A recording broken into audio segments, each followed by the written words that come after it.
Mga kabiday, sa magandang oras sa lahat at welcome po sa akin channel. Eto, pag-usapan po natin, ito pong posibilidad mga kabida na makapag-avail po ng interim release. Ito pong si dating Pangulong Rodrigo Roa Duterte dyan ho sa International Criminal Court. Ano po? Na? Ano po itong interim release?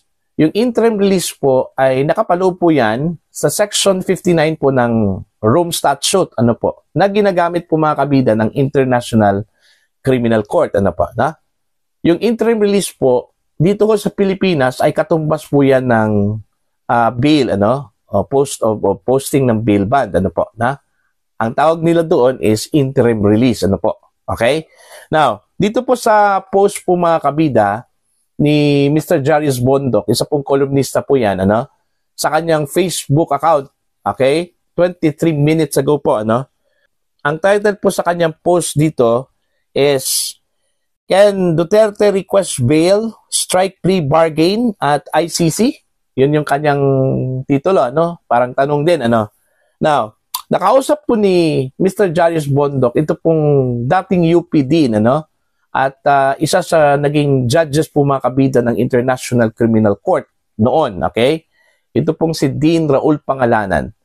At naitanong po niya itong possibility kung makapag-avail po ba itong si Digong ng interim release. Ang sagot po ni Dean Pangalanan po mga kabida, ito. Yes, he can. Former ICC Judge Raul Pangalanan says. But ICC may have reservations due to bad experience. It granted Kenyan President Uhuru Muigai Kenyatta provisional release. He did not return for trial. But witnesses against him vanished. So bigla hong naglaho, yung mga witnesses. ICC prosecutors withdrew charges of crimes against humanity.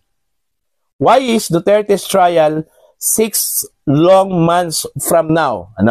So yun yung nangyari, Pwede hong makapag-avail po ng interim release po itong si Digong, Pero merong reservations po itong ICC po mga kabida. Dahil ho sa nangyari po nung grinant po nila yung interim release po sa dating Kenyan President po, na si Kenyatta. May bad experience po yung ICC po doon, na ilabas po itong si Kenyatta po mga kabida by virtue of interim release, pero hindi na po bumalik, sa trial. So, ang pinakamasaklap po dyan is yung mga witnesses po na pwede sanang gamitin po ng prosecution, ibigla hong naglaho, Kaya ang ginawa po ng prosecution, winidraw nila yung kaso. Kasi wala na po silbi yun. Kasi unang-una, wala na po yung akusado. Pangalawa, yung mga witnesses po nila, wala. Bigla hong naglaho. So, yun yung bad experience. Baka po, sa interpretasyon ko lang po dito mga kabida, baka mahihirapan po itong si Digong, na makapag-avail po ng interim release dahil ho sa bad experience mga kabida ng ICC. Diyan ho sa interim release na yan, Okay, yung tanong po kung bakit napakahaba yung hearing, yung gap from the appearance at dun ho sa pre-trial hearing po mga kabida, okay, na mangyayari po sa September 23. Okay? And Duterte strikes a plea bargain. Okay? Ano po itong plea bargain? Dito ko sa Pilipinas po mga kabida, meron pong plea bargaining, Ang ibig sabihin po ng plea bargaining na yan mga kabida, dito sa Pilipinas, halimbawa, may kaso ka, Tapos, aaminin mo yung kaso. Okay? Now, in return po, yung sentensya mo ay bababa, Dahil sa pag-amin po ninyo. Okay? Yun yung plea bargaining, po. Pero doon po sa ICC, okay, wala pong nabanggit about plea bargain, po. Ito po yung sagot po ni Raul Pangalanan. ICC rules makes no mention of plea bargains such as those openly made in courts of some member states. So wala hong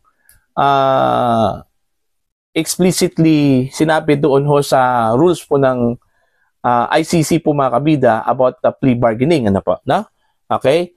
Pero ang sabi po ni Pangalanan dito, Pangalanan handled one such case as president of a trial chamber.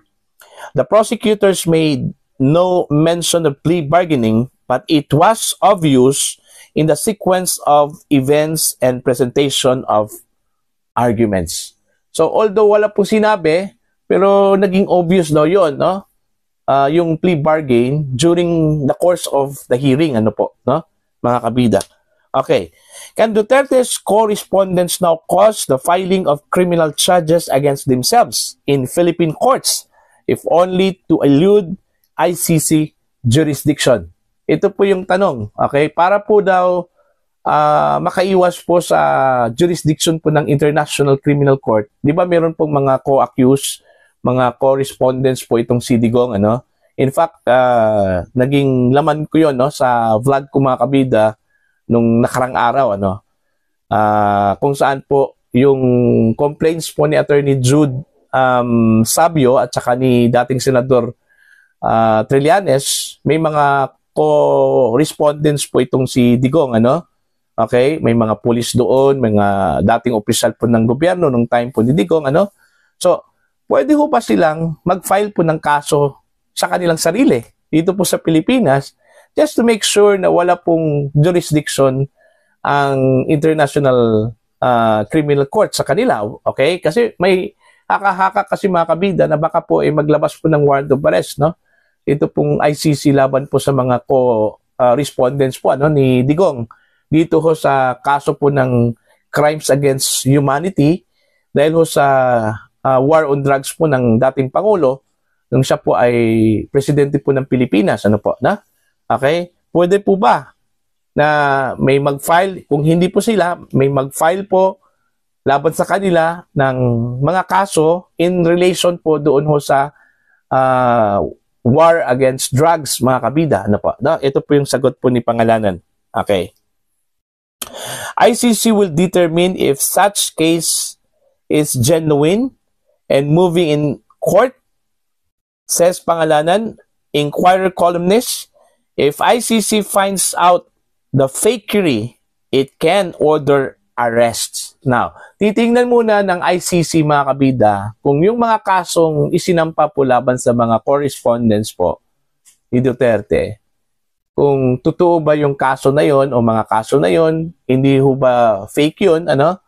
Kasi pag ma-prove po na fake yung mga kaso na yon, okay, isinampa lang po yun para mawala yung jurisdiction po ng ICC, pwede hong maglabas ng warrant of arrest ang ICC para arestuhin po itong mga akusado. Ano po, no?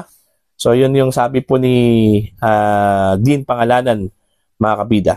Why is Duterte's trial 6 long months from now? Ito po yung sagot. The 3 judges who set the date comprise a pre-trial chamber.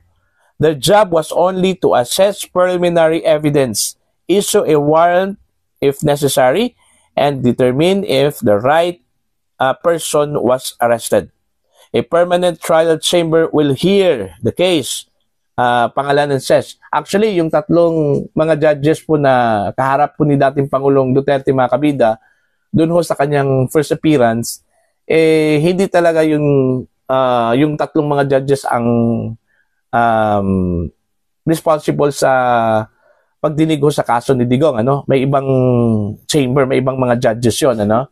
Kumbaga, ang role lang po ng tatlong judges na yon is to determine kung yung akusado ba, yung humarap po sa kanila ay yung totoong akusado talaga, no? Saka ano yung mga information about him, no? More on, kumbaga, getting his circumstances lang po, no? Mga kabida. So, yun po, no? So, ang magdidetermine yan is yung ibang chamber. Yung mga judges na assign for that, no? Para po sa trial po ni Digong kung bakit ang gap po ay umabot po ng 6 months. Napakatagal, ano po, no? Ito po, patuloy po tayo. To date, no criminal case has been filed in the Philippine court against Duterte for extrajudicial killings during his presidency. Ito po, maraming question kasi. Ito yung isa sa mga tanong din ng mga complainants, ano? Bakit po walang kasong naisampa, no? Laban po kay Digong. Lalong-lalo na po during his incumbency, ano po, no? Ang sabi po ni Pangalanan, this implies failure of justice. So the ICC step in, ano po, na? Who's to blame? Retired Supreme Court Justice Antonio Carpio explained, the elements of our justice system, unang-una, criminal investigation is conducted by PNP and NBI, both under control of the President. Pangalawa po, preliminary investigation is by DOJ, under control of the President. Number 3, preparation of filing in courts of criminal information is by DOJ, under control of the President. Prosecution of criminal case is by DOJ, under control of the President. And number 5, promulgation of judgment is by the judiciary, which is not controlled by the President. Who's to blame? Sino po yung pwede hong i-blame po dito kung bakit walang kasong isinampa, no? During the time of Digong, ano po? Ito po yung sagot po mga kabida ni Dean Pangalanan po, ano?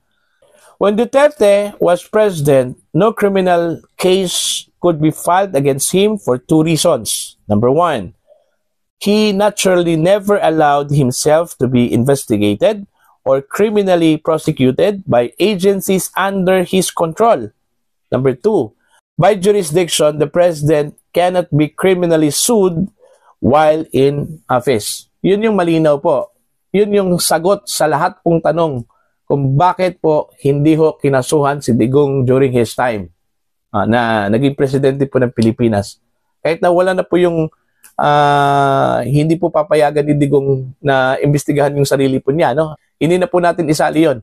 Yun lang jurisprudence po, yung batas po, mga kabida, na nagsasabi na kapag sitting president ay immune from suit yung presidente, no? Meaning, hindi ho siya pwedeng kasuhan, hindi po siya pwedeng ihabla po mga kabida kung ano man yung klaseng kaso, okay, laban po sa kanya. Yun yung malinaw. And since the term of former President Duterte po mga kabida, nag-umpisa po from 2016 hanggang 2022. Okay? So natural, yung complaint po na bakit hindi po kinasuhan, walang kaso na naisampa sa korte, 6 years po yung immunity po ng dating Pangulo. Diba? Yun yung malinaw po doon. So from 2023, 24, okay, may mga kaso na po eh. Diba? Unang-una, investigasyon muna, ng Quadcom noong 2024. Okay? Laban po sa AJK, doon po sa war on drugs. Okay? Tapos, eventually, nagrekomenda yung Quadcom na kakasuhan po itong si Digong. Hindi po kasalanan po ng presidente, hindi po kasalanan po ng judiciary, hindi po kasalanan po ng prosecution ng DOJ na hindi po siya nakasuhan during his term because meron po tayong batas na nagbabar po na kakasuhan ito pong Pangulo po ng Pilipinas. So, yun yung pong malinaw. So, yun po yung malinaw po mga kabida, no? Alright? Now, dito ho sa question kung pwede kong makapag-post po ng bail or makapag-avail po ng interim release, depende na po yan mga kabida sa ICC. Kung bibigyan po nila ng chance ito pong si Digong, despite doon ho sa kanilang bad experience previously, na hindi na po bumalik yung respondent or yung akusado po mga kabida, okay? Now, I think magkaiba po sila, no?